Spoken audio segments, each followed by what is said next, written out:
kuanzia mwakani, yani 2027, serikali inataka kuona matokeo yanayoweza kupimika zaidi.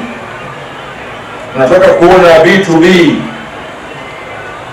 ikifanikiwa na katika yafuatayo: kwanza, kuongezeka kwa ubora wa bidhaa; pili, ikizalisha mikataba ya biashara zaidi; tatu, ikiongeza makubaliano ya uwekezaji; nne, ikiimarisha ushirikiano wa kibiashara; na tano, ikiweza kuongeza masoko mapya kwa wazalishaji wetu. Serikali inaelekeza yafuatayo.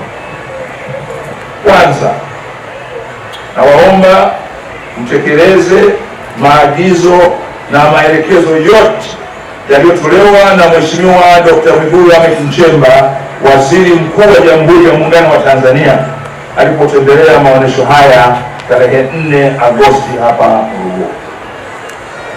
Naomba hayo yatekelezwe, sababu hayo ni maagizo ya serikali. Pili, kanda ya Mashariki iendelee kuboresha maonesho haya kwa kuelekeza washiriki kuweka uzito mkubwa zaidi katika ubunifu, teknolojia mpya na kuonyesha mchango wa teknolojia hizo katika kutatua changamoto za wazalishaji. Tatu, mikoa ihakikishe teknolojia zinazoonyeshwa hapa zinafikishwa kwa wananchi kupitia huduma za ugani na mashamba darasa.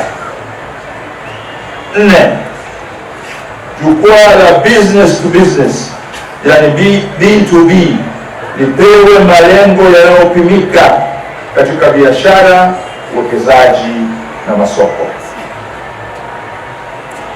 5, TBS, SIDO na taasisi nyingine ziendelee kuwasaidia wajasiriamali wadogo kufikia viwango vinavyohitajika ili waweze kushindana katika soko la ndani na nje ya nchi.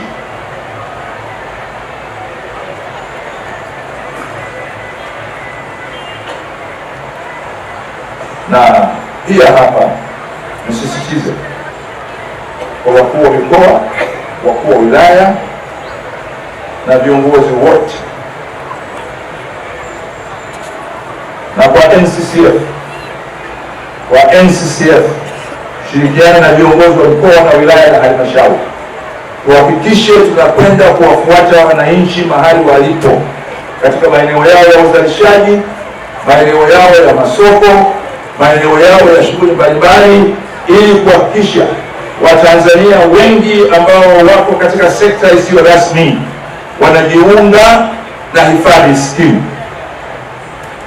Mheshimiwa Rais Dr. Samia Suluhu Hassan amedhamiria kabisa kwa dhati kuhakikisha watu wote wasiokuwa katika sekta rasmi, yani sekta isiyo rasmi, wanaingia katika mfuko wa hifadhi jamii, mfuko wa hifadhi, na ameamua kulifanya hilo kupitia hifadhi skimu iliyo chini ya shirika la NCCF. Na ndugu wananchi, ni wahamasishe kujiunga na hifadhi skimu, na hii hifadhi skimu iko wazi kwa watu wote, na hasa sisi ambao hatuko katika sekta rasmi, yani ambao hatujaajiriwa, tumejiajiri wenyewe. Mheshimiwa mgeni rasmi, maonesho mwaka huu yamefanyika katika mwaka wa kwanza wa utekelezaji wa dira ya 2050. Sasa katika ufunguzi wa maonesho haya tulieleza dhamira ya kuondoka katika maonesho yanayopima mafanikio kwa idadi ya mabanda. Sisi hilo tulishaondokana nalo na tulisema mwaka jana. Kuna vigezo maalum tunavyoviangalia, Mheshimiwa mgeni rasmi: teknolojia zilizochukuliwa, elimu iliyotolewa, muunganiko wa biashara iliyopatikana. Watu wamekuja kuonesha maonesho yao, lakini biashara zao, lakini na biashara kiasi gani wamefanya, masoko yaliyofunguliwa, uwekezaji uliohamasishwa. Kwa siku 8 za maonesho tunaweza kuthibitisha kwa uhakika kabisa kuwa hatua muhimu zimepigwa katika maeneo yote hayo. Maonesho yameendelea kuwa jukwaa la kuunganisha uzalishaji wa kilimo, mifugo, uvuvi, kilimo misitu na sekta za viwanda, biashara, fedha. Ushiriki wa taasisi za fedha umekuwa ni mkubwa sana.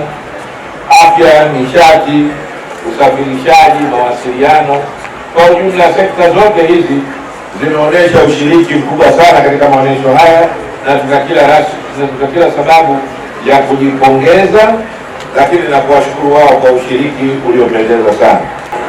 Nikuhakikishie Mheshimiwa mgeni rasmi, kanda hii inaendelea kuwa kanda bora zaidi, na tutahakikisha kwamba yote ambayo Mheshimiwa Rais wetu anatuelekeza kufanya katika sekta hizi na yale ambayo Dira 2050 inaelekeza pamoja na ilani ya Chama cha Mapinduzi tutatekelezwa kwa ufanisi, na tutakuwa ni sehemu ambayo watu watakuja kujifunza kuona matokeo yake. Nia yetu ni kubadilisha maisha ya wananchi wa maisha bora kupitia sekta hizi ambazo ndizo zinachukua sehemu kubwa ya uchumi wa nchi na ambapo wananchi wetu wengi wako.